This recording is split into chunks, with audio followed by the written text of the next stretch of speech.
Ahora cuando vuelvan todos, voy a volver a compartir pantalla.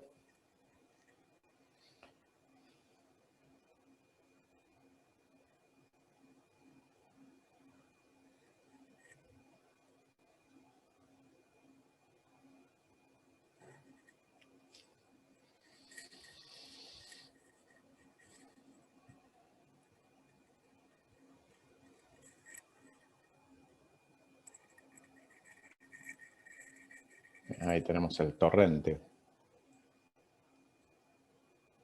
Muy bien. Creo que ya están casi todos. Sí, ya están todos. Bueno, perfecto, perfecto. Bueno, espero que la tecnología los haya tratado bien y se hayan podido reunir. Entonces, yo vuelvo a compartir pantalla y ustedes, ahora que compartamos, me cuentan. A ver si la estoy invocando bien, vamos a ver. Ajá. No, obviamente parece que no. Vamos de nuevo. Esperen que la tecnología tiene lo suyo. Vamos de nuevo. Ahí, ¿ven la pantalla entera? ¿Sí? Sí, se ve ahí. Sí. Perfecto. Bueno, entonces, somos todos oídos. Lo que nos quieran comentar sobre el video, lo que hayan visto, les haya parecido interesante, nos dicen.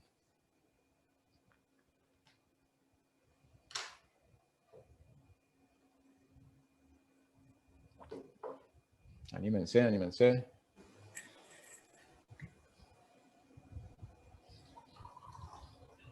Puedo empezar por el grupo 3, un poco fue Sí, por un favor. tanto remolino de ideas, pero destacan, o sea, la primera y la segunda pregunta van como medio juntas. O sea, destaca fundamentalmente los aspectos, y lo resumo en algún término y lo desarrollamos, el concepto de subjetividad. El concepto de subjetividad premetrónomo, en lo que tiene que ver con la métrica, donde todos tenían que adaptar, o sea, tenían que tocar de acuerdo a cómo cada uno le parecía que tenía que ser. El concepto de subjetividad postmetrónomo para la producción de Beethoven, de los directores actuales, que cada uno interpreta como de acuerdo a lo que le parece. O sea, donde la interpretación está vinculada con los contextos de cada uno. Y el otro tema vinculado con esto es, que está vinculado con la tercera, las ideas no pensadas antes, es el tema del cuestionamiento a los referentes. Siendo Beethoven un referente de la música como se lo considera, ¿verdad? O sea, cómo no había y no hay un cuestionamiento a decir, bueno, se equivocó, hizo algo que no está correcto.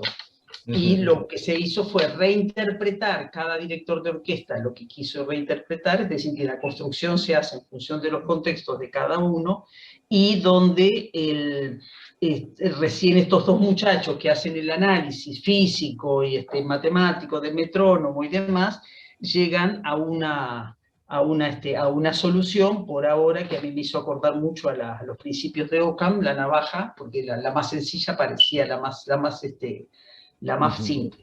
Eso, un poco por ahí fuimos, o sea, en los 10 minutitos, trabajando sobre el tema de la construcción subjetiva de cada una de las cosas, a pesar de que la música es matemáticamente, es una referencia matemática a nivel de exactitud. Bien. No sé si los compañeros quieren agregar algo más, que seguro que sí.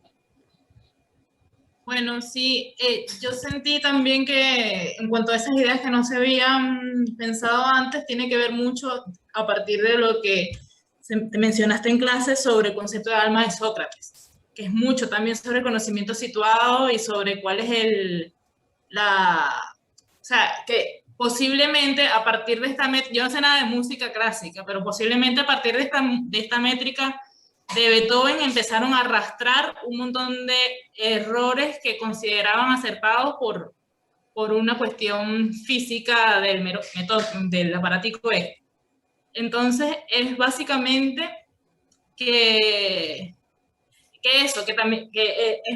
está muy atañado a eso, a que si capaz Beethoven hubiese tenido correcto su aparato, la música hubiese sonado de una manera distinta y todo lo interpretado a partir de ahí, o todas las inspiraciones de los demás músicos a partir de ese momento fuesen distintas. Entonces, como el conocimiento, a partir de un error,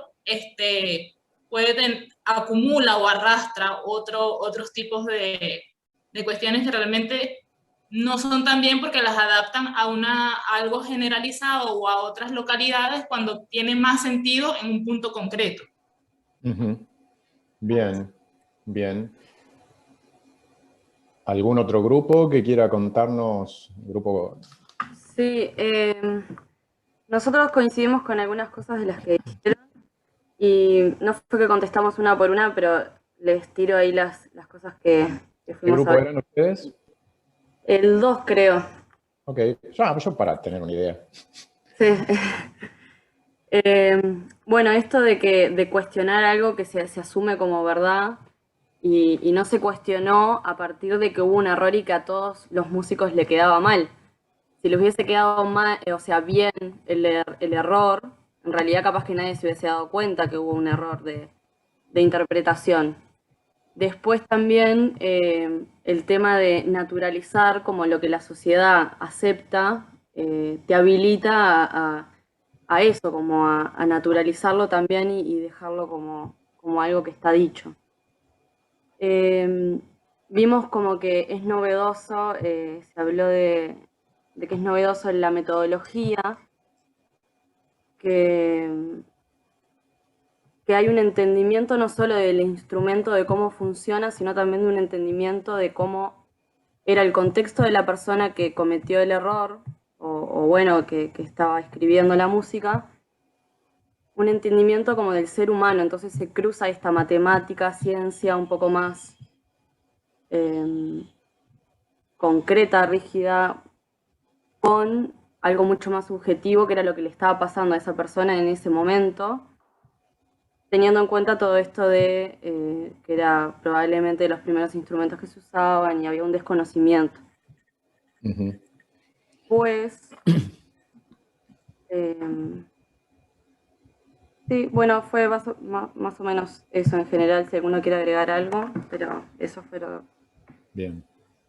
el punteo. Bien, bien, bien. Capaz que dijimos un poco lo de las metodologías, haciendo el paralelismo con la ciencia, que a veces hay como metodologías que nos quedan re incómodas y las seguimos haciendo. Y bueno, yo qué sé. Hasta que no las hacemos más porque, nada, bueno, Bien. empezamos a buscar.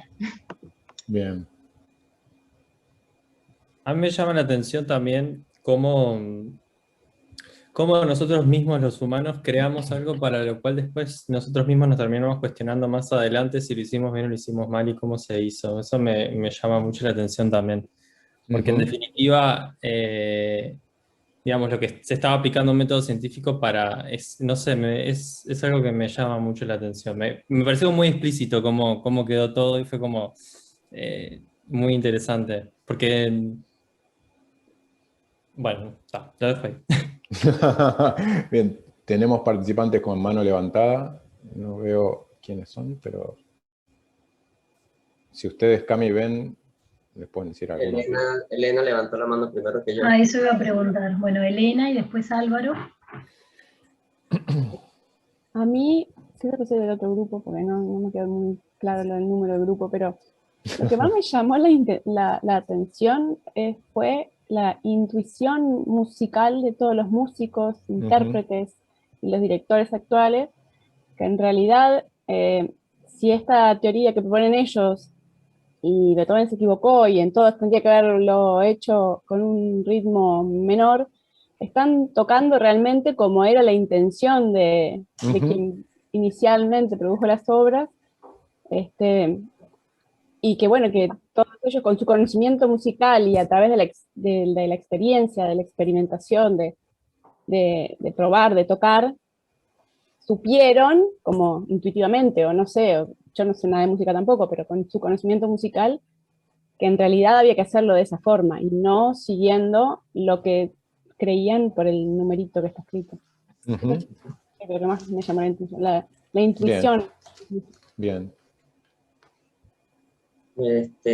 Bueno, a mí en lo particular me crea bastante curiosidad es que si esta partitura de Beethoven fue tocada a 60 BPM, como la planteó él, y o sea, no sé nada tampoco de este tipo de música, y cómo tendría, bueno, de todo queda tarea para mí buscarla, escucharla y ver si fue tocada a ese tabulador que le dan allí. Sin embargo, utilizando el método científico que estos investigadores aplicaron, eh, todas las notas cuando están graficadas quedan justamente por debajo de la que indica Beethoven de 60 BPM. No sé, la curiosidad que me queda es si suena bien, si sonó bien para él, porque para otros no suena bien dando con su referencia. Es curiosidad y con los números que tenemos. Bien. Bueno, ahora después intentaremos ¿Alguien más? Laura. contestar un poco eso. ¿Alguien estaba...? Sí. ¿Qué tal? Yo estoy en el grupo de Elena y a mí después de la intervención de Álvaro me pregunto esta como pretensión universal que tenemos con la explicación de las cosas, ¿no? Porque ¿por qué no pensar que también estamos hablando de momentos históricos diferentes, de gustos que también van cambiando con el tiempo, de sensibilidades que van cambiando con el tiempo y cómo eso también nos puede sonar diferente o no? Y esto de la intuición que hablaba Elena, ¿no? La intuición y el método científico son como universos paralelos. Entonces, toda esta parafernalia y 30 años de debate científico en torno a una persona y a su oído y a sus partituras, a mí me resulta revelador de los vericuetos de la ciencia. Bien, bien. Lucas Barrios, creo. Ahí está. Sí, a nosotros en el grupo 1 también nos llamó la atención cómo al final del video como que todavía dejan abierta la posibilidad de que sea Beethoven que estuviera, no sé, bromeando o quién sabe qué. Como que en realidad cuando vas siguiendo la investigación como que cada vez queda más claro que era el trozo del metrónomo que Beethoven estaba leyendo mal. Pero es como extraño cómo al final en realidad uno no sabe porque no conoce a Beethoven, no tiene posibilidad de conocer a Beethoven, entonces quién sabe qué podría ser lo que estaba pensando él y lo que le hubiera pasado. O sea, es como una teoría súper buena, pero en realidad queda como teoría, digamos. Uh-huh. Bien, ahí tenemos 2 participantes con la mano levantada. Creo que Néstor.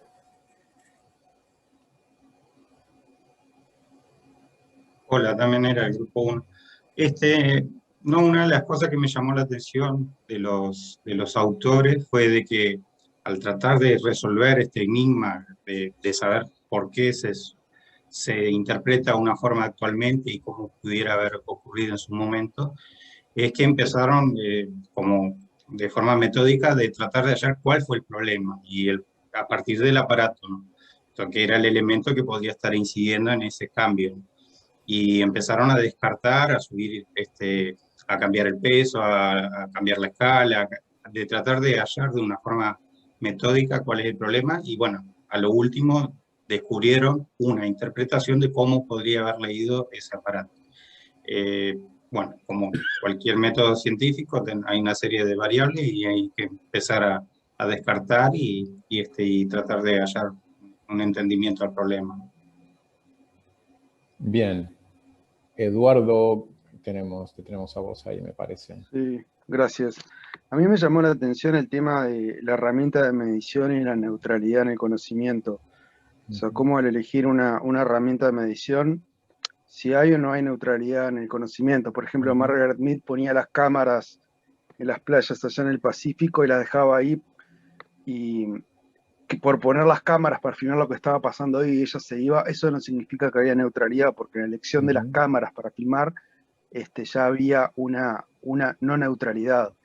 Entonces, en este caso, o sea, que supuestamente el metrónomo, más allá del error de Beethoven o no, hoy en día daría una objetividad, o sea, la herramienta de medición, en este caso, ¿da neutralidad o no? O sea, como más una pregunta que me hago. Muy bien, muchas gracias por la idea, Eduardo. No sé si tenemos a alguien más que... tenemos a Bruno. Buenas, todavía en nuestro grupo no habló nadie, así que yo comienzo y el resto de las compañeras y compañeros tiran lo que les parezca. No, lo que a mí me llamó la atención de cómo arrancó la discusión en nuestro grupo, también, primero, a algunas personas les surgió si el video era real. Tuvieron que chequear de que la forma de comunicar un youtuber y cómo lo hacía, si era real. Que algunos compañeros y compañeras corroboraron de que era real el dato y no se trataba de una noticia falsa. A mí eso me llamó la atención. Bien. Que era real, pero algunas personas, primero que hicieron fue como ver si era real lo que estaban contando. Si había pasado y si esos documentos existían y si esta persona, que también está bueno, también eso como para pensar, a mí me llamó mucho la atención, también estas nuevas formas de comunicar, es interesante también.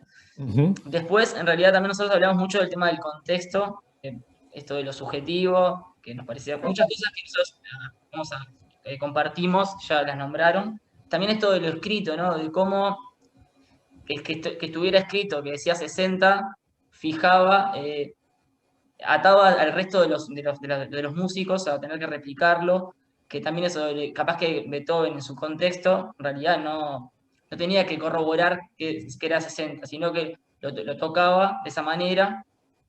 En realidad cuando lo dejó escrito por escrito, era lo que hablamos de Sócrates al principio, también nosotros lo llevamos por ahí en la discusión, cómo también limitaba y hacía que se reproduciera eso sin mucho cuestionar. No sé si alguien más quiere continuar de lo que hablamos. Creo que había alguien con la mano levantada, pero no lo veo. Bien. Tenemos unos cuantos en el equipo. No, pero ya creo que los que habían levantado ya fueron todos. Ok. Bueno, ¿alguien quiere hacer algún otro comentario? ¿Algo que no se haya dicho? Yo soy del mismo equipo de Bruno, entonces para retomar alguna otra idea, también otra idea fue como, bueno, lo súper especializado del objeto de la investigación, ¿no? Que de repente hasta dentro del universo de los músicos era como de interés y de curiosidad académica para un segmento de ese universo. Eso lo mencionamos, el tema de cómo el método, el análisis comparativo de todos estos directores, cómo también fue lo que fue construyendo como ese objeto o esa necesidad de dar una respuesta, porque no era una persona que lo interpretara de alguna manera. Y bueno, después otras ideas que ya se habían dicho, esto de cómo la dificultad de interpelar a una autoridad, ¿no? Y bien. La formación de este compositor. Bueno, algunas otras ideas, pero creo que se han retomado. Bien. Bueno, no sé si tenemos a alguien más. Ok. Bueno, muy interesantes todos los comentarios. Yo ahora voy a compartir con ustedes mis comentarios sobre este video. Obviamente, como con todos los textos que uno como docente de cualquier cosa o incluso como comparte con amigos, que uno comparte un material no necesariamente significa que le parece fantástico todo, ¿no? Lo que significa es que cree que ese material es interesante, que tiene algo, que tiene un hilo del que se puede tirar. Y a mí me parece que esta investigación que nos cuenta Jaime Altozano es muy interesante porque abre puertas, sugiere cosas, le pega una vuelta a ciertas maneras, pero también deja lugar para que le peguemos otro giro más y supongamos o cuestionamos algunas cosas más. Así que un poco por ahí quería ir ahora. Entonces, retomando, ¿no?, esto que vimos del video. Punto importante que creo que varios de ustedes destacaron. La importancia que tiene en la discusión de la producción de conocimiento el hacer concreto, la materialidad concreta de lo que estamos hablando, ¿no? Entonces, en este caso, toda la discusión sobre el metrónomo y qué sé yo, bueno, pero concretamente, ¿qué metrónomo? ¿Usado cómo? ¿Por quién? ¿De qué manera? ¿Para qué? O sea, agarrá el metrónomo y fíjate qué pasa cuando lo agarrás. Típicamente, pasándolo a nuestro campo de interés, mucha gente, muchos trabajos iniciales muchas veces plantean cosas como, bueno, y tales edificios de tal grupo humano están orientados al norte. Bueno, ¿cómo? ¿Qué norte? ¿Cómo? ¿Determinado de qué manera? ¿De qué forma? ¿Qué quiere decir que están orientados? ¿Cómo lo hacían? O sea, ¿cómo era que separaban y orientaban tal cosa? ¿Cómo suponés que se habría hecho eso? ¿Sí? Vamos a ver después que, por ejemplo, es muy típico esto con los problemas del este, cosas orientadas al este. Bueno, ¿qué es el este? En orientaciones de cosas concretas, en mundos culturales concretos, vamos a ver que es un abanico tan amplio que ha dado para, por lo menos que yo conozca, 3 o 4 artículos teóricos sobre de qué hablamos cuando hablamos del este. Porque nada, es un concepto que puesto así en abstracto significa cualquier cosa y no dice mucho.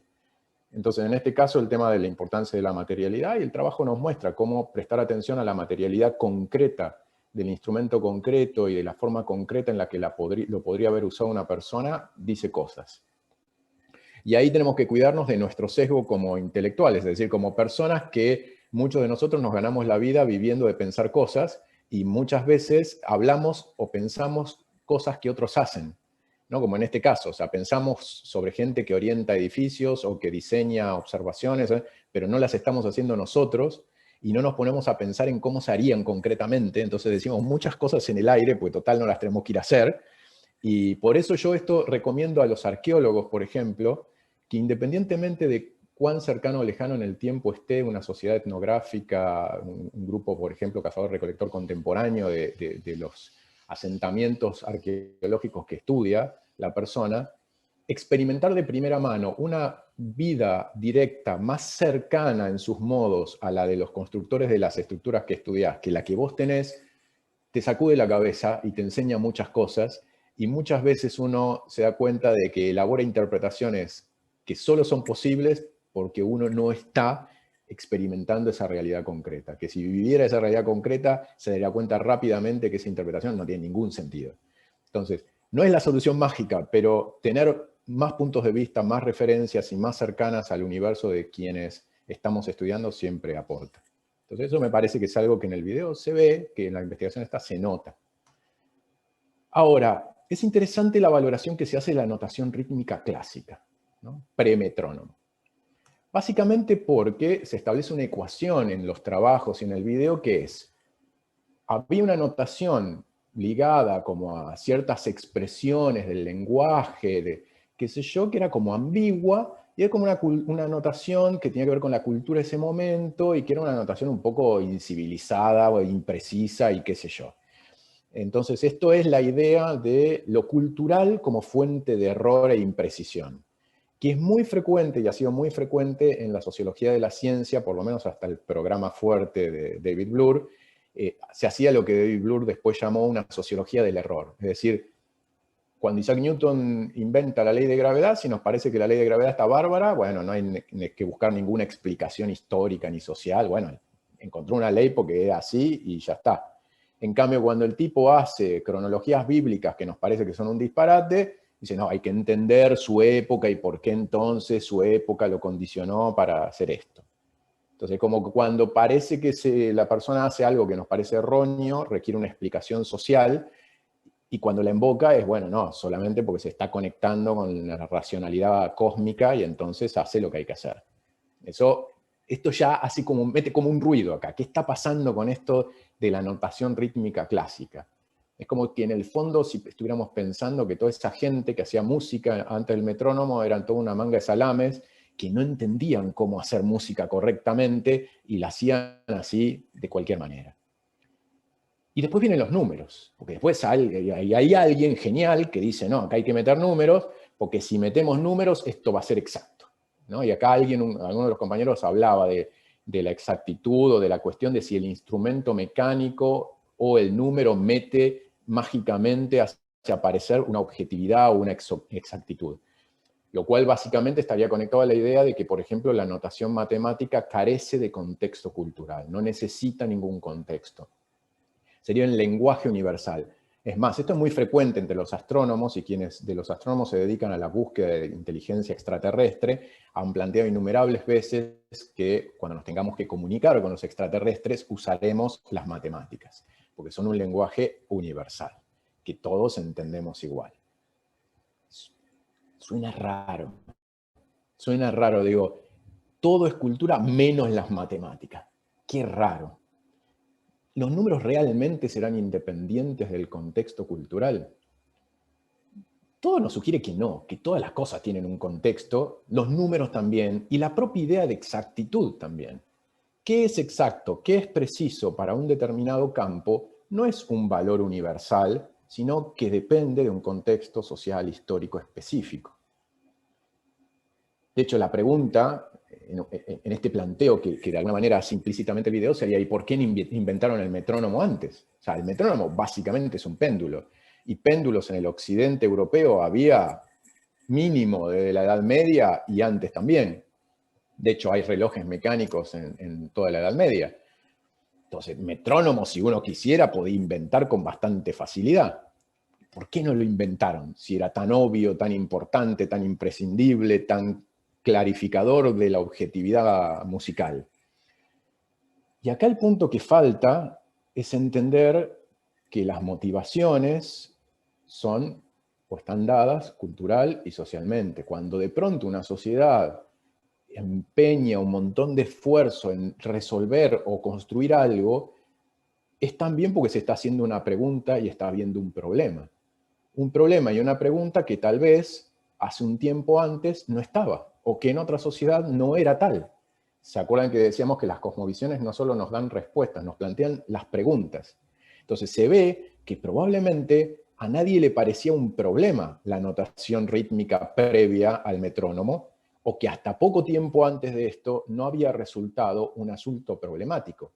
Y lo que a nosotros nos interesaría desde el punto de vista de una investigación de astronomía cultural, o en este caso sería de música cultural, o como quieran, no tiene tanto que ver con Beethoven específicamente como el individuo Beethoven específico, sino cuáles son las condiciones sociales y culturales de posibilidad que hacen que aparezca esta pregunta, que se busque una respuesta y que un sujeto como Beethoven se plantee escribir determinada cosa y codificar determinada cosa. Entonces, la pregunta acá es ¿cómo, para qué se hacen determinadas cosas en ciertos contextos específicos y en otros no? ¿Cuál es la condición de posibilidad de toda esta discusión de los metrónomos que aparece más o menos para la época de Beethoven? ¿Y por qué no estaba presente antes? Un punto importantísimo que no se menciona en ninguna parte, pero que parece crucial es ¿y antes cómo hacía la gente, o cómo aprendía a tocar música, o cómo hacía para transmitirse la manera correcta de tocar música? Y un punto que parece fundamental es el rol de la copresencia, es decir, que los músicos aprendían a tocar música junto a otros músicos, tocando juntos y escuchando cómo otros tocaban e interpretaban. Entonces, parece vital en ese contexto que el hecho de si yo estoy junto a otro que me enseña cómo tocar, o si tengo un mecanismo de transmitir ese cómo tocar en el tiempo, a una distancia, y si me interesa esa transmisión por alguna razón, pues entonces tendré que pensar en algún mecanismo que sin copresencia o con una copresencia diferente me permita eso. Dice alguien, Janina, con investigación antes y después del metrónomo, después también la matematización, y si se llegó a leer todo, y sobre todo la letra chica, por ejemplo, con la escritura. No sé si entendí del todo el comentario, pero efectivamente necesitamos entender los contextos de posibilidad de lo que ocurría antes y de lo que ocurría después. Dicho de otro modo, en cualquier momento histórico, en cualquier sociedad, la gente está más o menos conforme con los mecanismos de su vida social y más o menos disconforme. Hay cosas que más o menos le cierran y la va llevando, y otras que le parecen problemas a resolver.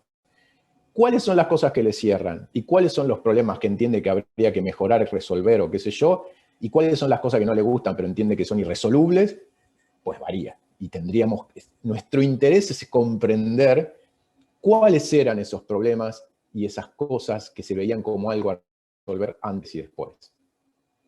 Esperen que la máquina... Vamos. Bueno. Punto importante, las mismas palabras no necesariamente designan lo mismo cuando cambiamos los contextos. Por ejemplo, el video editorializa la idea de que la notación previa a la notación más matematizada, supuestamente, entre comillas, porque antes también estaba matematizada, era más imprecisa. ¿Realmente los músicos previos al metrónomo pensaban que la notación que usaban era imprecisa? ¿Cuánto tiempo antes lo empezaron a pensar? Todos lo pensaban. De hecho, parece que Beethoven fue uno de los primeros en interesarse en un metrónomo. Se ve que no era que había músicos golpeando las puertas de los fabricantes de metrónomos para que les dieran metrónomos. O sea, que muchos músicos considerarían que no había necesidad de nada que midiera con mayor precisión o con otra precisión, o vaya a saber uno con qué precisión. Porque un punto interesante, si ustedes escucharon al principio del video las distintas ejecuciones, es que la verdad, si uno no es experto en música clásica, y creo que la mayor parte de los que estamos acá no lo somos, no es que uno siente una diferencia abrumadora, no es que yo digo, no, esto no se puede tolerar. Más o menos lo escuchamos y más o menos parece lo mismo. Supuestamente es probable que algún experto en música clásica note una diferencia que para él sea apreciable, pero no da la impresión de que se trate de un grado de diferencia abismal. Existe la música áurea, nos preguntan, es decir, una música que siga las proporciones áureas. Bueno, ha existido una larga discusión en Occidente sobre música que siga patrones de armonía geométrica, entre otros el áureo. Pero entonces acá el punto está en el que hasta qué punto es perceptible esa diferencia y hasta qué punto la percepción de una diferencia que es importante está de nuevo culturalmente condicionada. No solo condicionada por nuestro aparato auditivo que nos permite distinguir ciertas frecuencias sí y otras no, por nuestro entrenamiento que nos hace más hábiles para distinguir ciertos patrones rítmicos que las personas que no están entrenadas, pero también por nuestra apreciación social y culturalmente construida, que le da importancia a cierto cambio y no a otro cambio. Esperen que...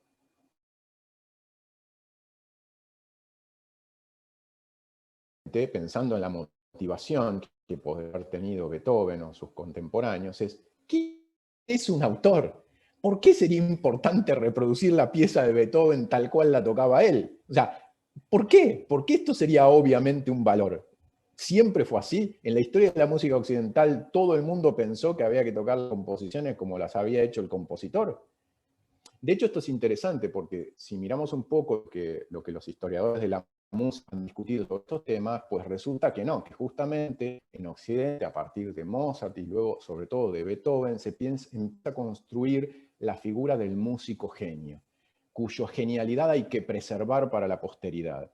Pero que antes el músico, y buena parte de la música de la que estamos hablando, eso que llamamos música clásica y antes la música barroca, era música al servicio de otras actividades humanas, como por ejemplo acompañar ceremonias religiosas, las veladas de los nobles, etc.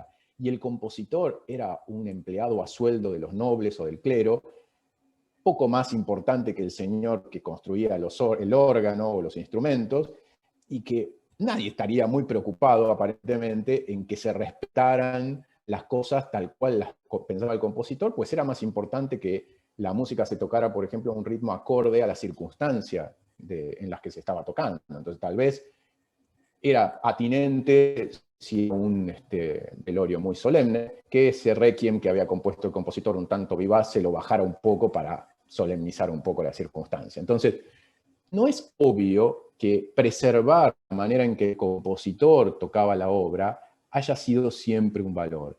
Y de hecho, justamente en algún momento en la historia de la música universal que pasa en todas las redes musicales, ciertos personajes, ciertos compositores se transformaron en personas vistas como poseedoras de un genio o una inspiración especial. Y esto no por casualidad está atado al proceso que se llama de autonomización del campo artístico en el occidente europeo. Es decir, los artistas van ganando cierta capacidad de ser ellos quienes deciden quién es un artista y quién no, y quienes ponen los patrones para evaluar esa obra, y a su vez obviamente están interesados en acumular el prestigio de ser reconocidos como los autores de cierta obra. Entonces vemos que hay temas sociales súper importantes detrás de que a Beethoven se le ocurra que las obras que él compuso deben ser tocadas de una manera igual a las que él estaba pensando cuando las compuso o cuando las hacía interpretar. Esperen que... Podríamos hablar de una construcción social de la fidelidad, ¿no? De ser fiel a la manera correcta de tocar, de la corrección musical. ¿Qué es tocar bien esta pieza? ¿Qué es tocarla mal? ¿A qué nos referimos cuando hablamos de tocarla como se debe? Y algunos hablaban de esta intuición, o sea, lo interesante del ejercicio es que efectivamente los músicos no tocaban la obra como supuestamente estaba indicado por Beethoven, porque la sentían demasiado rápida. ¿Cómo se construyó esa intuición? ¿Es una especie de intuición universal? Bueno, está claro que no, o sea, está claro que tiene que haber un mecanismo de construcción de esa intuición. ¿Y cómo se construye? Pues los músicos aprenden una tradición y construyen una intuición musical yendo a instituciones donde escuchan tocar a otros, donde se les corrige, donde se les sugiere cuál debieran ser los aires y los ritmos de distintas cosas. Se aprende en buena parte por estos procesos de copresencia y de aprehensión por el propio cuerpo y la propia experiencia. Y en esos contextos, para estos músicos, eso que estaba ahí escrito no podía estar del todo bien, e incluso los que querían respetarlo hacían fuerza, pero no se terminaban de convencer. Es mucho más interesante plantearnos cuáles son las bases sociales de la construcción de esta intuición, que imaginar mágicamente que hay un mecanismo cósmico que concerta a todos los músicos del universo y les dice las obras de Beethoven se tienen que tocar en este ritmo. Y seguramente podríamos hacer el experimento de ver cómo las sentirían personas de otras tradiciones musicales. La apreciación musical es algo enormemente situado. Entonces, me parece que este trabajo es un ejemplo interesantísimo de cosas, de intuiciones y de caminos metodológicos muy interesantes.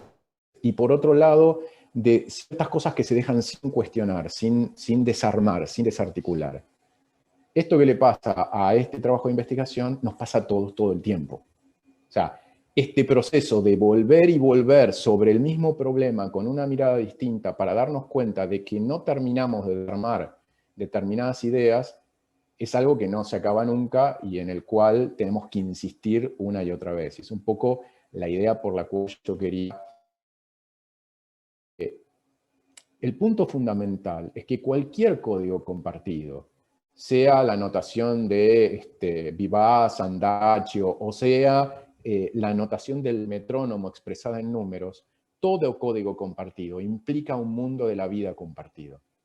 Y esto ya lo había dicho el famoso Wittgenstein en su última fase de estudio del lenguaje, de enorme filósofo de la lengua, que justamente no existe ningún lenguaje formal, ni siquiera el formalismo matemático, que pueda prescindir por completo de algún tipo de anclaje en un mundo de la vida compartido. Todo lenguaje, toda manera de comunicación presupone alguna experiencia común de algún tipo entre quien emite el mensaje y quien lo recibe. Por eso, la única forma en construir un lenguaje para comunicarnos con los futuros extraterrestres será encontrar cuál es ese aspecto del mundo de la vida que compartimos y sobre esas bases construir una comunicación. Pero no hay ningún código, ningún feliz que se pueda perder. Ese mundo de la vida, el mundo de nosotros en sociales, es un ciencia social, incluso cuando hacemos cosas de edad. O sea, no sé si saben, pero la tesis doctoral de Marcel Mauss, uno de los padres de la antropología, es una tesis sobre la oración individual. Es un análisis socioantropológico del carácter socialmente construido de un acto absolutamente privado, que es la oración individual en soledad del fiel cristiano. Es interesantísimo esta idea de que incluso el acto más íntimo que hago en mi soledad está atravesado por una construcción social. Bueno, otro ejemplo interesantísimo de eso es el estudio sobre el suicidio clásico, de clásicos de Durkheim. El carácter social de todas nuestras actividades de nuevo acá, de nuestros mundos de la vida y por lo tanto de todos los códigos que inventamos o que armamos o que construimos para comunicarnos. Entonces, me parece un ejemplo interesante porque si hay una disciplina que tiene aura de universalidad todavía más que la astronomía es la matemática. Así que me parece que este ejemplo nos permite como ver, ok, hay que parar 2 cambios, hay que bajar 2 cambios, parar, poner freno de mano y pensar. Muchas gracias por los comentarios, porque me parece que fueron todos súper ricos y todos encontraron como aspectos de estas cuestiones, como le entraron a distintos costados de esto. Así que creo que, por lo menos, creo que se entendió lo que habíamos dicho en la primera parte. Bien, entonces, como yo dije antes, y como ahora repito, todo esto lo que nos muestra, entre otras cosas, es el rol del poder y del campo del poder en el mundo del cielo. Es muy frecuente que hablemos de la política y su rol con el cielo y su mezcla con el cielo, sobre todo cuando se habla del uso de manifestaciones celestes por parte de gobernantes de antiguas civilizaciones que habrían usado los fenómenos celestes para construir su poder, qué sé yo. Como si eso fuera algo que hacían incultas gentes del pasado distante. Cuando todo lo que tiene que ver con el cielo, sobre todo cuando para una sociedad el cielo es importante, está atravesado por el poder hoy también, ¿no? Todos ustedes saben el rol enorme que tiene el poder en la carrera espacial, en la exploración espacial, en buena parte del trabajo astronómico, que necesita un montón de plata y de recursos, esfuerzos puestos para que ocurra, y cómo eso está enormemente motivado por cuestiones que tienen muchísimo que ver con disputas políticas.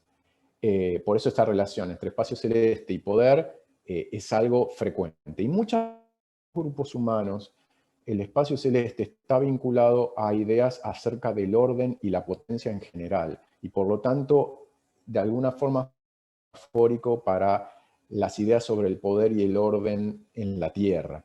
Entonces hay ahí un ida y vuelta entre el poder terrestre y el poder celeste muy frecuente. Y por eso las estructuras políticas y las ideas cosmológicas suelen tener que ver. No necesariamente porque sean una copia una de otra, a veces por el contrario, pero suele haber algún tipo de vínculo.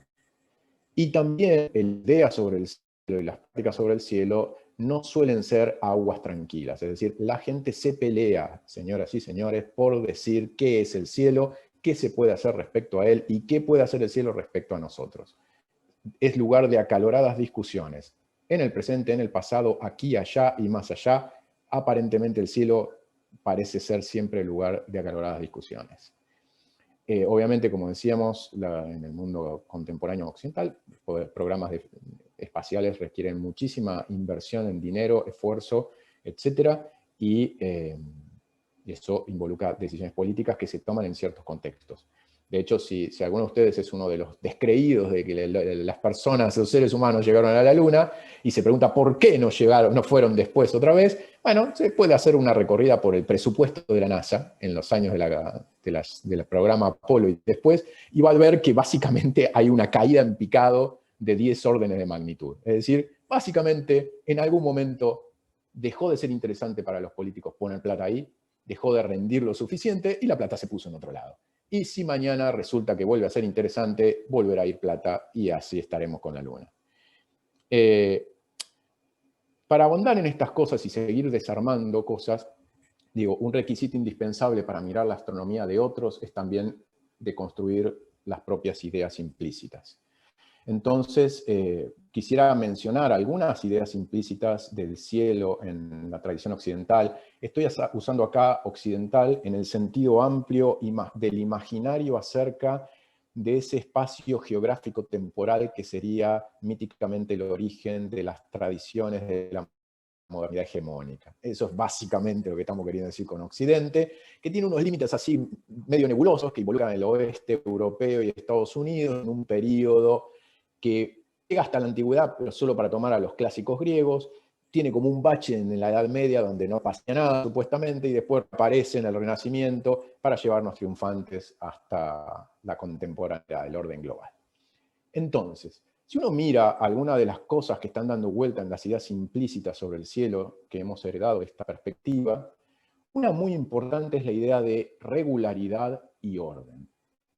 El cielo sería un lugar donde se ve particularmente que el cosmos es un todo ordenado y regular, y que tiene una regularidad y un orden humanamente perceptibles, y que de hecho llevan a construir la idea y la metáfora de ley natural. Que acá no hay dos conceptos muy poderosos. Primero, la idea de naturaleza, es decir, existiría una naturaleza separada de un orden de lo cultural, es decir, habría un espacio donde no interviene la voluntad humana y un espacio donde sí, y ese orden natural a su vez estaría regido por leyes. Y fíjense qué interesante que la expresión de esas regularidades o patrones está volcada en un lenguaje jurídico. Lo que hay son leyes, no cualquier cosa, leyes. Lo interesante de esta concepción jurídica de las regularidades del cielo es que es, como ya lo había señalado Gertz en su momento, como una cosa de doble vía. Es decir, podemos ver en Hesíodo, uno de los primeros autores griegos de los que tenemos testimonios escritos que nos hayan llegado sobre las ideas griegas del orden cósmico, Hesíodo nos dice que el mundo humano tiene leyes y jerarquías porque el cielo, el cosmos en general, las tiene. Es decir, Hesíodo nos da un fundamento cósmico del orden de la sociedad humana. La sociedad humana tiene que tener leyes y tiene que tener estructuras jerárquicas porque el universo es así. Cosa que podemos comprobar, dice Hesíodo, mirando el devenir de los astros. Pero es interesante notar que el vocablo cosmos, que describe esta idea del universo con un cierto orden, en sus orígenes griegos está asociado a un verbo kosmei que tiene que ver con tropas del ejército en filas. ¿Sí? Como se ve en el ánfora esta, donde vemos unos hoplitas griegos organizados en filas, la disposición de los soldados en filas, su ordenamiento, ¿sí?, se describe con el verbo kosmei, organizar, ordenar. Y de hecho recordemos que ese orden de combate de la Grecia clásica, de la falange de la Grecia clásica, no es el orden de combate desde la noche de los tiempos entre los griegos. En la época del periodo micénico, los aristócratas eran los grandes combatientes que se batían a duelo individual con otros combatientes aristócratas y después había una multitud de combatientes de menor rango. Pero con el surgimiento de las polis griegas clásicas, el ciudadano común es el que tiene que defender, no es un soldado profesional. Por lo tanto, la fuerza combate ahora en el accionar conjunto. ¿Sí? Es la formación, esta organización de los soldados en formación, la que garantiza la protección de la ciudad, y es, si quieren, una reproducción militar del orden político de la ciudad. De hecho, los ciudadanos ocupan los tipos de puestos dentro de la estructura de la formación en función de su patrimonio, que muchas veces es el que determina su grado de participación política.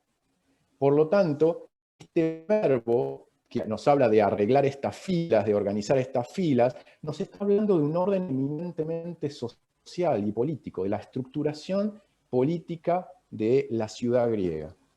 Se usa para describir este orden cósmico. Vemos vuelta de la flecha, es decir, para conceptualizar el orden cósmico estoy dando metáforas sociales y políticas.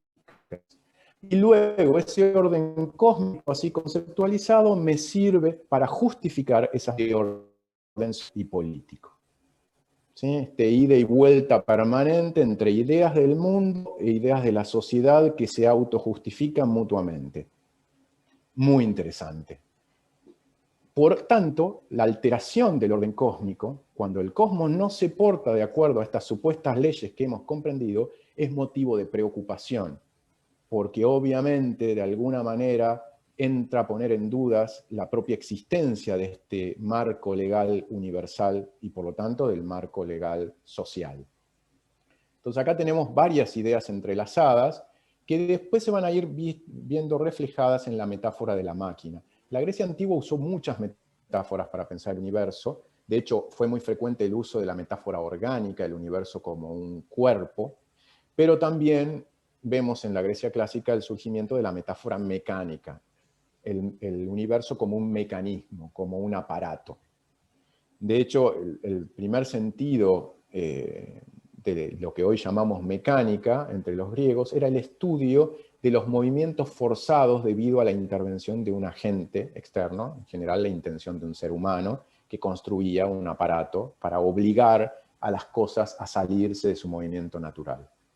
Entonces, esta idea del mecanismo, del universo como mecanismo, es muy importante y muy pregnante en las ideas del cielo en Occidente en general. Cada idea, cada cosmovisión es también un relato del pasado, como cada forma del hacer es una historia que nos contamos acerca de dónde venimos. El relato clásico, que es el que tenemos arriba del cielo o de las formas de ver, de pensar el cosmos en Occidente, es esta idea de que de unas raíces en Egipto y Mesopotamia, donde esta gente pensaban cosas interesantes pero desordenadamente. De pronto ese conocimiento llega a Grecia, donde se empieza a sistematizar y ordenar por primera vez, y luego pasa al mundo helenístico y viene la era de las tinieblas. Por suerte los árabes conservan unos textos, esos textos vuelven a Occidente, llega el Renacimiento, la Revolución Científica, y aquí estamos. Pero si uno mira alguno de estos periodos, por ejemplo, ese periodo de la edad de las tinieblas, esa transición entre el mundo helenístico y la era de las tinieblas, se encuentra a poco de mirar como un esquema como el de abajo, donde ese mundo helenístico está en intercambio permanente con India, con China, con Mesopotamia, donde el Cairo, Córdoba o Toledo se transforman en centros de producción e intercambio de saberes, donde Sicilia y el sur de España son núcleos de ingreso y egreso de ideas y de conceptos y de escuelas de pensamiento que después influyen en toda la Europa occidental, y donde India y China mantienen un intercambio de ida y vuelta a punto tal que no sabemos si las 28 mansiones lunares son mesopotámicas, son chinas o son de la India. Todavía no tenemos idea porque el intercambio es tan intenso que podría ser de cualquiera de los tres. Por lo tanto, en general el panorama de la historia del pensamiento es mucho más complicado que las historias que nos contamos. Las historias que nos contamos son esas historias de familia, donde lo que tratamos de mostrar es cómo el pasado fue un largo camino para llegar al presente, ¿no? Es una ruta predestinada a llegar a lo que somos. Acá tenemos una pregunta. Si podría pasar una referencia bibliográfica respecto al término, sí, te las busco. Hay varias referencias al respecto, en diversos trabajos las busco. Haceme acordar, les anoto acá para el que tenga preguntas así de temas puntuales, mi mail, así ustedes me lo envían la pregunta ahí después y yo puedo buscar el material y hacérselo llegar. Porque si no yo me voy olvidando como imaginar. Entonces me escriben ahí la preguntita, así yo ya me acuerdo y les mando el material. Bueno, entonces acá tenemos, ¿no?, esta cuestión de las reconstrucciones del pasado que hacemos permanentemente. Digo, esto no lo hace la tradición occidental, lo hace la humanidad, ¿sí? Lo hacemos todos, lo hacemos nosotros con nuestra propia historia personal, donde nos contamos, bueno, tuve que pasar tal cosa, tuve que perder tal trabajo, me tuve que pelear con tal pareja para llegar a tal cosa, tal otra, ¿sí? Ese volver a armar la historia de nuestras vidas para que siempre termine siendo como una especie de caminito que lleva hasta donde estamos. Bueno, eso pasa también en las historias que nos contamos del pensamiento. Es muy importante entonces reconocer el carácter cultural y situado de la ciencia, pero ¿cuál es el problema? El problema central es que ha habido, en el caso de la academia occidental, un proceso, ahí puse en el chat el mail, no sé si Magdalena dice que no le llegó. Perdón, no aparece. Porque lo escribí solo para él, tengo que ponerlo para todos. Cuando alguien escribe acá en el chat, si yo hago replay a eso, le manda solo a él. Ahora les mando a todos, esperen. Ahora fue para todos. Entonces, ¿cuál es el obstáculo que tenemos en este proceso de reconocer el carácter situado de la ciencia o de cualquier empresa cognitiva? En el caso de la ciencia occidental, el proceso de autonomización del campo científico, es decir, en un proceso histórico específico, el campo científico en Occidente, como el artístico, fue logrando cierta autonomía relativa respecto al campo social general. Cierta capacidad de poner sus propias reglas internas y decidir quién está dentro y quién está fuera, que equivale también a tener un cierto capital propio, en este caso el capital científico, que te permite ubicarte en algún punto de ese espacio social. Ahora, esa construcción del proceso de autonomización significó también la construcción de un imaginario de autonomía política y cultural, de neutralidad política y cultural, indispensable para justificar esa autonomía, ese proceso de autonomización en ciernes. Entonces, esto hace que muchas veces nos sea difícil advertir las huellas de ese carácter situado, de nuestra forma de conocer también. Y les voy a dar un pequeño ejemplo. Yo habitualmente cuando discutía este tema, buscaba alguna imagen de la época de la Revolución Científica y más de una vez usé esta imagen de Lavoisier, el padre de la química moderna, y cuando lo usaba, en algún momento revisando los PowerPoint, no me gustaba mucho la calidad de la imagen, pero aparte veía una cosa rara en el hombro de Lavoisier, no sé si la notan, como una cosa estrafalaria ahí, que digo, ¿qué tiene ahí? Parecía una bufanda, no se entendía bien qué había ahí. Entonces me puse a buscar otras imágenes, ¿sí?, de este padre de la química, y me encontré con esto. Y dije, chachán, ¿qué pasó acá? O sea, esa bufanda no era una bufanda, era una mano, y se veían ahí como unos rulos. ¿Qué es esto? Digo, no, acá hay gato encerrado, entonces busqué la imagen original, porque esto era un recorte, y he aquí la imagen original. Pues la imagen original tiene en primer plano y ocupando una posición predominante a una señorita, o señora, o dama, o quién sabe, que está allí al lado de don Lavoisier, y uno se pregunta, pero entonces, ¿de qué va este cuadro? ¿De qué es el cuadro? ¿Qué es este cuadro? Cuando uno rasca un poco, ahí se encuentra con que la dama en cuestión es Merian Pierret, que se casó con Lavoisier siendo muy joven, y cuya dote pagó el laboratorio de Lavoisier. No solo su dote pagó el laboratorio de Lavoisier, sino que ella tradujo al inglés y al latín las obras de Lavoisier, porque Lavoisier no hablaba esas lenguas, que de hecho ella fue la ilustradora de los textos de Lavoisier, de hecho ella era laboratorista del emprendimiento de Lavoisier, y de hecho ella es la que publicó las memorias de química una vez que a Lavoisier lo pasaron por la guillotina, que son la base de la química moderna. O sea, podríamos decir que estamos ante la madre de la química moderna. Bueno, pues bien, o sea, en general, cuando se estudia química moderna, la madre de la química moderna pasa sin pena ni gloria, y de no ser por ella, seguramente habría tardado mucho más la química moderna. Entonces, un detalle tonto, tal vez, pero significativo, que nos muestra las huellas de esas conexiones borradas, de esas cuestiones difuminadas que aparecen y que nos muestran el carácter situado de toda empresa del conocimiento, incluyendo la ciencia occidental. Esperen que tenemos un comentario. Tal vez inventó el manual de uso del metrónomo, quién sabe, hasta es posible. Pero imagínense, o sea, dado que Lavoisier aparte lo guillotinaron, o sea, de no ser por Mary, estaríamos en problemas. Otro punto importante es justamente en esta autonomía que se plantea o se intenta construir de la ciencia respecto a la sociedad de su momento, es recordar cómo buena parte de la revolución científica ocurrió en el contexto del entretenimiento de las clases acomodadas.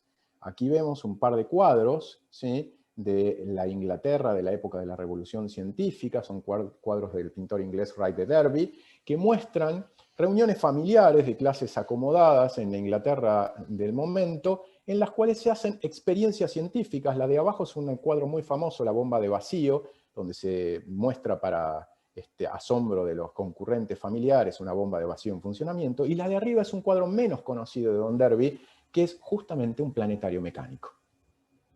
Y es interesantísimo que estas demostraciones enveladas socioculturales de las clases acomodadas fueron importantísimas para cimentar la financiación de la empresa científica y de la revolución científica, su popularización, y para construir los vínculos sociales e interpersonales de muchos de quienes fueron después o simultáneamente fundadores de las primeras sociedades científicas europeas, que no habrían existido sin esos vínculos. Bueno, obviamente ese es el contexto de una manera de mirar el cielo a la que estamos acostumbrados. Hay otros contextos y otras maneras de mirar el cielo. Lo importante aquí es podemos muchas veces caer en dos tipos de errores. El error número uno es asumir que nuestra manera de ver el cielo es universal y obvia, y que nuestro contexto debe ser extrapolado a todos los contextos.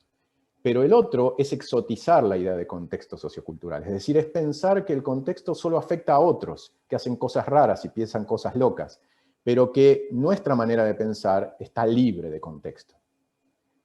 Tener contexto o ser un producto sociocultural, más que tener un contexto, no es ni bueno ni malo. Es. O sea, es como hacemos las cosas. Somos seres sociales. ¿Qué le vamos a hacer? ¿Le gusta? Bien. ¿No le gusta? Así es la vida. Lo bueno que hacemos lo hacemos así. Lo malo que hacemos lo hacemos así. Lo más o menos que hacemos lo hacemos así. Todo lo que hacemos lo hacemos así. Entonces, no tiene remedio. O sea, no hay que buscarle enroscamientos extraños. Dice Ever, la cosmovisión que tengamos, hablamos de emisor-receptor y universalizamos un código y desechamos los subcódigos de los integrantes del ARC. Exacto, bueno, definitivamente no hay un código, el acto de comunicación es mucho más complejo que un puenteo entre emisor y receptor. Y obviamente hay enorme cantidad de tensiones y disputas y equívocos en la comunicación, que son a su vez productores de muchas de las ideas que después nos encantan. Entonces, ¿por qué digo todo esto? Porque tenemos que evitar el riesgo de la anecdotización y la exotización de los mundos otros, de los mundos y de las maneras de ver y de pensar y de experimentar mundo de otros. A usted le puede gustar, le puede no gustar, le puede parecer que se acomoda a sus intereses o necesidades o no, pero las personas que producen y que viven esos mundos no son niños, son adultos como usted y que están adaptados más o menos bien como usted al mundo que le toca vivir, bueno, ellos al mundo que viven. Entonces, no estamos haciendo o teniendo una discusión entre concepciones maduras e inmaduras del universo. Estamos teniendo una discusión acerca de diferentes maneras en que los seres humanos entendemos y experimentamos el mundo. Que en el fondo, en un punto, son diferentes mundos, independientemente de la resolución metafísica de esta cuestión, ¿no? O sea, todos nosotros que creemos en cierta comunicabilidad probablemente asumimos que algún tipo de basamento de la realidad extramental habrá. Y por eso pensamos que nos podemos comunicar y podemos entender otras culturas. Si pensáramos que son mundos completamente diversos, incomunicados, bueno, listo, ya está. Se acabó cada uno en el suyo y a otra cosa. Pero ¿en qué consiste ese basamento? No lo sabemos. No tenemos mecanismos extrasociales para ver desde fuera del mundo social y desde fuera del mundo físico en el que estamos qué hay, cómo es y qué se adapta mejor a qué. Así que es una discusión bizantina para estas cuestiones. Acá lo que tenemos es un esquema que intenta simplificar de la manera que habíamos visto antes parte de los esquemas de mundo característicos de las sociedades chaqueñas, donde el cielo es un espacio de poder y es un espacio que tiene connotaciones de profunda conexión con otros espacios que para nosotros serían completamente disjuntos, como el monte, como las enfermedades, como los sueños y como los caminos. Ámbitos que desde nuestra perspectiva en principio no tienen nada que ver uno con el otro, o muy poco. Sin embargo, para las sociedades chaqueñas son ámbitos profundamente conectados.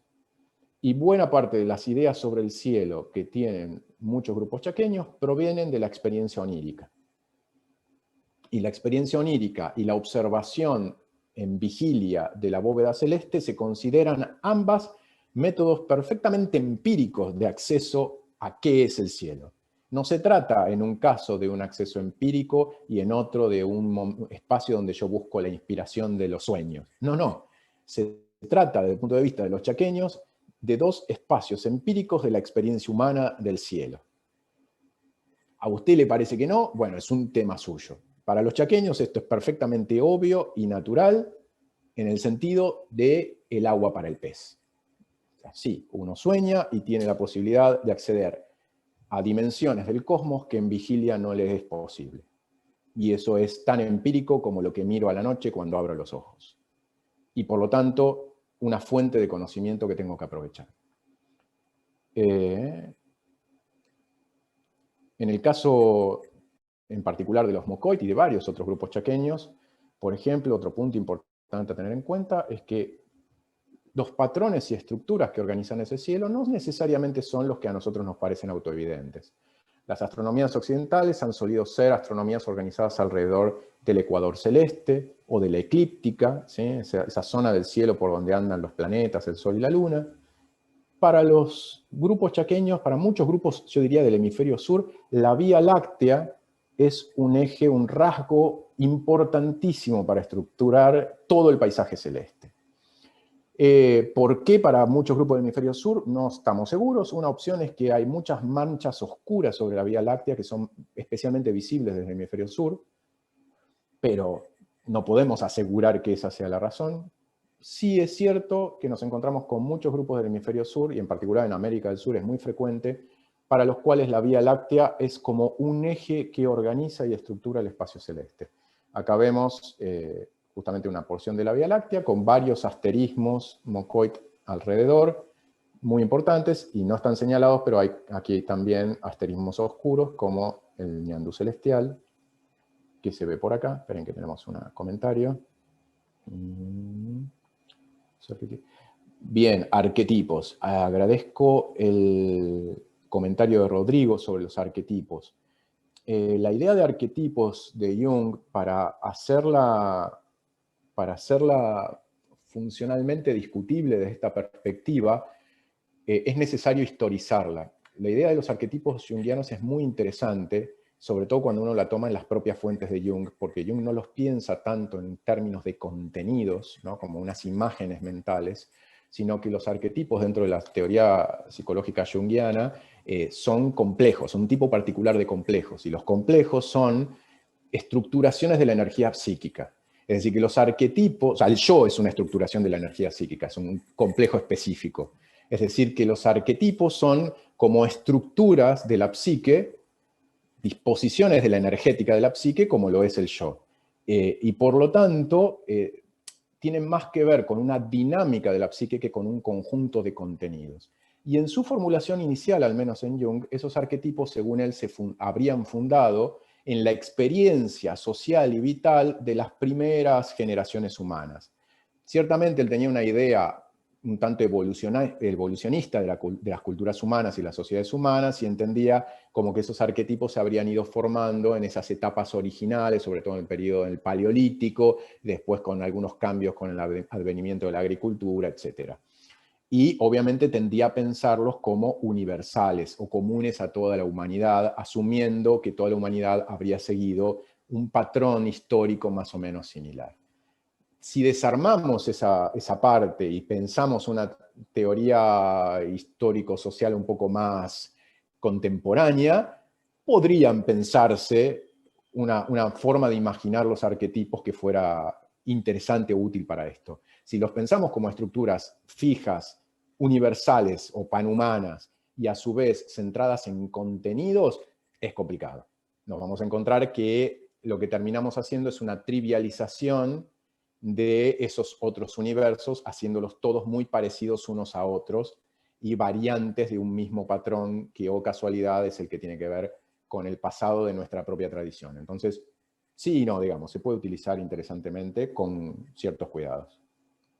Obviamente, desde la perspectiva que yo le estoy planteando. Después, la vida es grande y cada uno hace lo que le parece. Esperen que... Ahí estamos. Hay distintas lógicas de representación en estas maneras de pensar el cielo en distintos mundos humanos, que pueden ser muy diversas. Les traigo un ejemplo. Estos son dos asterismos Mocoit, también del Chaco argentino. El de abajo es el abuelo, la pila Lagachi, que ustedes tal vez conozcan como las Pléyades o los 7 cabritos, ¿sí? Esa agrupación de estrellas. Y arriba pueden ver otro asterismo Mocoit, la Virjolé o la Virgen, es un asterismo que los Mocoit se plantearon post-encuentro con el catolicismo, pero la Virgen no es simplemente la Virgen del catolicismo, es un personaje, una mujer celeste que sigue lógicas propias de las ideas de la femineidad celeste Mocoit, que está en la zona que nosotros solemos conocer como Tauro, ¿no? Como la B de Tauro. Es habitualmente conocida entre los aficionados a la astronomía. Ahora, lo interesante es que los Mocoit tienen otro asterismo, que también es la Virgolé. En este caso en Capricornio, que tiene una forma similar. Y, oh casualidad, uno de estos asterismos es fácilmente visible temprano a la noche en la época de invierno, y otro es fácilmente visible temprano a la noche en la época de verano. Es decir, todo el año hay un asterismo en el cielo de la noche temprana, fácilmente identificable, que es la Virgolé. Entonces, la idea es, mismo personaje, dos manifestaciones estelares diferentes. Así como tenemos ejemplos de una manifestación estelar con múltiples interpretaciones. De hecho, también tenemos ejemplos, perdón, vuelvo a la pila Lagachí, tenemos ejemplos para otros grupos chaqueños donde ese asterismo es la pila Lagachí en cierta época del año y en otra época del año no. No es nada significativo. Entonces, hay que tener cuidado a la hora de extrapolar nuestras ideas sobre la relación entre estas cosas. Y la forma B, perdón, sí, no lo mencioné. La forma de B tiene la interpretación que se asemeja a las imágenes de la Virgen con manto, ¿sí?, que forman una especie de triángulo. De hecho, incluso en el caso de la versión en Capricornio, esto de aquí representa el creciente lunar que está a los pies de muchas de estas imágenes, que son imágenes de muchas de la Inmaculada Concepción, y que tienen un creciente lunar.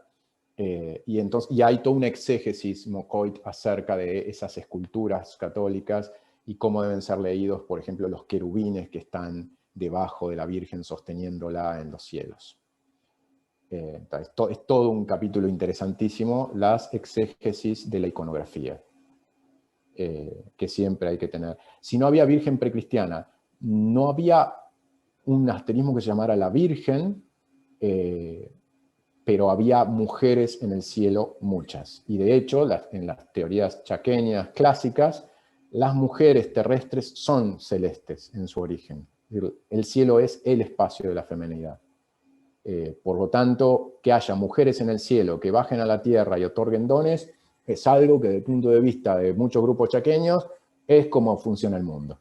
Entonces, estos cristianos tienen una que bajó y ok, sí, así funciona el mundo, es razonable, es lo que se puede esperar. Hemos conocido esta nueva, entonces habrá que ver cómo relacionarse con esta nueva poderosa femenina que puede bajar y otorgar dones. Y es un tema muy para discutir largo y tendido esta situación. ¿A qué nos lleva esto? Es que es crucial evitar las sobresimplificaciones y la comparación de rasgos aislados. Porque imagínense, yo tomo cualquiera de estos rasgos aislados, separados de su contexto, y puedo interpretar cualquier cosa. O sea, el ejemplo clásico es el famoso hombre motociclista de Palenque, ¿no? Esa tapa de sarcófago maya, que supuestamente es un extraterrestre para mucha gente. Claro, gente que no conoce la iconografía maya, gente que no lee glifos mayas, porque está todo alrededor escrito, ¿no? Porque el pobre Pacal, porque es la tapa del sarcófago del señor Pacal de Palenque, se hizo escribir todo alrededor por las dudas si en el futuro viniera alguien que no supiera cómo entender su bendito sarcófago, pero claro, no contó con que había gente que no iba a leer glifos mayas. Bueno, y ahí dice, ¿no?, todo de qué hay que entender ahí, es el señor Pacal descendiendo al inframundo a través de la Vía Láctea justamente y cayendo en las fauces del inframundo, para acceder al mundo de las potencias no humanas. El señor Pacal veía eso y decía, clarísimo, clarísimo. Esto diáfano, para que lo lean hombres y dioses. Y bueno, y así le fue. Entonces, no sobresimplificar y no comparar rasgos aislados. La comparación de rasgos aislados es madre de innumerables problemas. Y por otro lado, es importante diferenciar los niveles descriptivos distintos que en una misma sociedad pueden coexistir, los géneros expresivos, las personas que están involucradas en los actos comunicativos específicos. O sea, no es lo mismo una lápida que un dibujito, un grafiti en una piedra, que un tatuaje corporal, no es lo mismo si se lo hace un jefe, si se lo hace un vasallo, no es lo mismo si es una sociedad de cazadores-recolectores, si es una sociedad agricultora, si son pescadores, no es lo mismo si está hecho en piedra, si está hecho corteza, si está hecho en piel, no es lo mismo si es una calabaza, no es lo mismo si es un material hecho para durar o si es un material hecho para que desaparezca, no es lo mismo. Entonces hay que intentar todo lo que nos sea posible reconstruir los contextos en los que eso se da. Porque en todas las culturas, además, existen géneros discursivos, existen chistes, existen bromas, existe la ironía, el sarcasmo, el tomar el pelo al otro, el hablar en serio, el decir lo mismo pero burlándose, el creer y no creer, el confiar más en algo que en otra cosa, el especular. O sea, existen niveles múltiples del discurso en todas las sociedades. Y hay que tener cuidado, cuanto menos contexto tenemos, más difícil es estar seguros si estamos interpretando de acuerdo al correcto nivel discursivo. Bien, entonces acá tenemos un ejemplo, perdón, Mocoit, que es este de acá, de interpretación. O sea, como yo les decía, los Mocoit organizan su cielo alrededor de la Vía Láctea. Para ellos la Vía Láctea, una de las metáforas clásicas para pensarla es la idea del árbol del mundo. Entonces uno dice, el Yggdrasil de los escandinavos, ¿sí? La ceiba maya y qué sé yo, y entonces uno dice, ya está. Pero resulta que cuando uno exploró con más detalle, bueno, el árbol es una de las formas de mencionar a esto, también es un túnel, también es un torbellino, también es un camino, también es un río, y cada una de esas metáforas ilustra aspectos específicos de la naturaleza de esta entidad, que de hecho no es la única vía de comunicación cósmica, sino que es la más importante, es la autopista cósmica, digamos, en un cosmos plagado de redes de comunicación, que es el cosmos Mocoit, donde hay un montón de atajos cósmicos que les permiten a los seres potentes ir de un lado al otro del cosmos, y que justamente es a su vez una sociedad que entiende que un ser tiene tantas corporalidades o manifestaciones corporales como poder tenga. Es decir, si usted tiene mucho poder, tiene muchas manifestaciones corporales. Entonces, ¿cómo le va a parecer raro que la principal vía de comunicación del cosmos se pueda manifestar de 500 maneras distintas? Como un camino, como un torbellino, como un árbol, como un río. Y sí, es la principal autopista del cosmos. Sí, mucho poder concentrado hay ahí. Ahí viven seres poderosísimos. Se manifiesta de maneras múltiples. Pero esas metáforas sugieren siempre elementos que se consideran como claves. Por ejemplo, su carácter dinámico, por ejemplo, su carácter de vía de comunicación, por ejemplo, el hecho de que se trata de un lugar pleno de abundancia. Entonces, cuando los Mocoit fueron escolarizados, sobre todo hacia mediados del siglo XX, se empezó a generalizar la escolarización Mocoit, muchos Mocoit encontraban muy incompatible las ideas de los manuales escolares sobre el sistema solar con esta idea que transmitían los abuelos. Pero, posteriormente, cuando los manuales escolares cambiaron y empezaron a hablar de que el Sol se movía en la galaxia, les pareció fantástico. Porque el gran problema para ellos no era que los planetas o las órbitas fueran incompatibles con el árbol del mundo. Hasta ahí estábamos todos contentos. El problema era que supuestamente el Sol se quedaba quieto.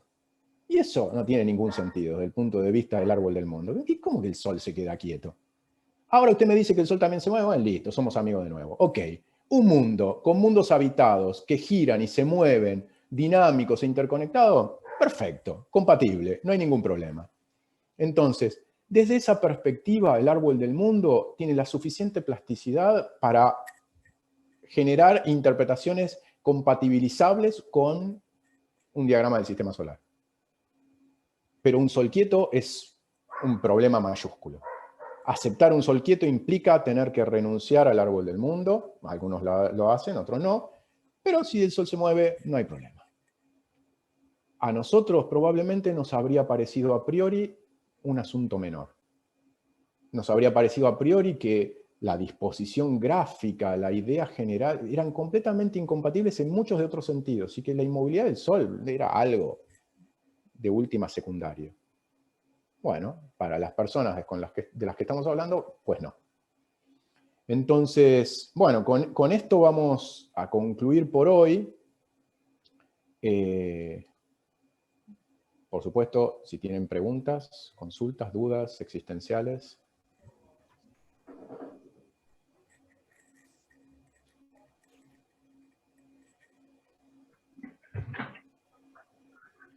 ¿Hay alguna pregunta? Sí, Álvaro levantó la mano, Carmen también veo que levanta la mano. Más que todo lo voy a preguntar si esta presentación nos la van a mandar o la van a dejar en una página para uno descargarla. Sí, como les decía al principio, vamos a hacer un PDF de la presentación y eso va a ir al repositorio que tienen del curso, donde está el resto de la bibliografía, lo van a poder encontrar ahí. Eso vamos a hacerlo todas las clases. Alguien pregunta en el chat, bibliografía sobre los mocoid. Bien, yo después les paso mi página de academia, donde hay un montón de artículos sobre astronomía mocoid y pueden bajar los que quieran. Por favor, mándenme un mail haciéndome acordar, así me acuerdo de pasarles la página de academia.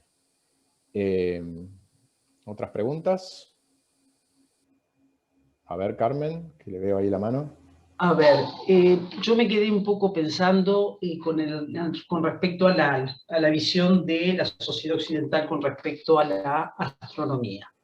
Ahora, también dentro de la sociedad occidental hay otra forma de ver el cielo, de ver los astros, ya desde Sumer para adelante, dentro de lo que conocemos, que son los aspectos metafísicos, es decir, son los aspectos que tienen que ver con también poder, también el lugar de personajes que viven, que son ubicuos y todopoderosos y demás, y que tiene, o sea, y que también está vinculado que se cruza con aspectos políticos de poder cuando hablamos de algunas cosas. Me quedé un poco pensando en eso y me quedé pensando también en que dentro de nuestra sociedad hay una forma también no científica de interpretar el cielo que está dado por la llamada astrología, es decir, donde se leen los astros, hacemos... que forma parte del sistema sociocultural, porque hay mucha gente que lee y lo desarrolla. Perfecto, es una observación perfecta. Como lo intenté aclarar en su momento, pero tal vez con no el suficiente énfasis, yo me estaba refiriendo solamente a lo que podríamos llamar la cosmovisión hegemónica en el occidente contemporáneo, entendiendo por tal la mirada científica sobre el cielo. ¿Es esa la única mirada en Occidente contemporáneo sobre el cielo? Por supuesto que no. Es hegemónica en cuanto a su legitimidad públicamente reconocida. Pero ni siquiera podríamos decir que es hegemónica en términos de que el número de personas que adhieren a eso como único horizonte de interpretación del cielo o del cosmos sea el mayor. Todos sabemos la enorme popularidad que tiene la astrología. ¿Es la astrología la mirada más popular en Occidente contemporáneo? Tampoco podría decirse, pero ciertamente no es la que goza de la legitimidad pública. En otros momentos del horizonte histórico de la Europa occidental, sí la tuvo, ¿no? O sea, ustedes saben, se enseñó astrología en las universidades hasta 1800 y pico, y durante buena parte de la antigüedad clásica e incluso del Renacimiento, astrología y astronomía fueron primo hermanas, pero con la revolución científica y con la aparición de una teoría mecánica del movimiento de los planetas y de los astros en general, la cosa se empezó a complicar y las aguas se empezaron a dividir. De hecho, ni siquiera podríamos hablar de una astrología, ni siquiera podríamos hablar de una astrología en Occidente, porque si estudiamos los procesos de cambio de la astrología occidental, vamos a encontrarnos, por ejemplo, que en los últimos decenios, sobre todo a partir de los años 60, la astrología occidental hizo un viraje en un proceso que se ha llamado de psicologización. Entonces tenemos un paradigma astrológico contemporáneo en Occidente preponderantemente psicológico y que pretende hablar o habla acerca de la constitución interna de la psique y procesos de búsqueda personal, y no tanto se plantea aspectos predictivos, que todavía de todos modos siguen estando presentes en algunas escuelas astrológicas más que en otras, pero que eran los dominantes hace 80 años, ¿sí? Y durante todo el siglo XIX, y ni hablar hacia atrás. Entonces, efectivamente, como dice Carmen, cuando hablamos de Occidente, acá por razones de que estamos hablando a personas que vienen del sistema científico, que desde el sistema científico van a estudiar otras astronomías, me estoy refiriendo a eso como tradición occidental que cuenta con el relativo monopolio de la legitimidad pública. Pero Occidente es muy amplio, muy variado, muy complejo, y con una larga historia que efectivamente, como nos sugiere Carmen, si quisiéramos estudiar desde la astronomía cultural las miradas en Occidente, habría que hacer algún recorte, ¿no? Y buscar algún espacio social específico. Buenísima intervención. Bien, los que se tienen que retirar, solamente decirles lo siguiente. Se van a encontrar en el repositorio del curso, hay 4 textos. la idea sería, para la clase que viene, pegarle una leída a los que puedan. No es que hay que leer los 4 textos. Son todos textos introductorios, así que van a ser fáciles y livianos. Incluso uno es una entrevista. Son todos textos introductorios. A lo que puedan, péguenle un ojo. ¿Sí? No se desesperen, lo que se pueda. Es como para ir aflojando la vista y la muñeca. Son todos textos introductorios, muchos reproducen las cosas que hemos dicho, y hay un texto de Juan Antonio Belmonte que es como un raconto histórico desde su perspectiva de la historia del campo. Pero bueno, nada, lo que puedan leer. La clase que viene vamos a charlar más sobre mirar el cielo, ¿no? ¿Qué mirar? ¿Cómo mirar? ¿Qué es lo que se ve ahí arriba? Que sobre todo para la gente que no tiene una experiencia previa en astronomía le puede ser útil. Bueno, muchas gracias, no les robo más tiempo y seguimos así. Muchas gracias. Gracias, hasta el miércoles. Gracias. Hasta luego. No, gracias. Bueno, nos vemos el miércoles en el mismo link de Zoom. Chao, gracias. Chao, chao. Bueno, gracias a todos por la participación.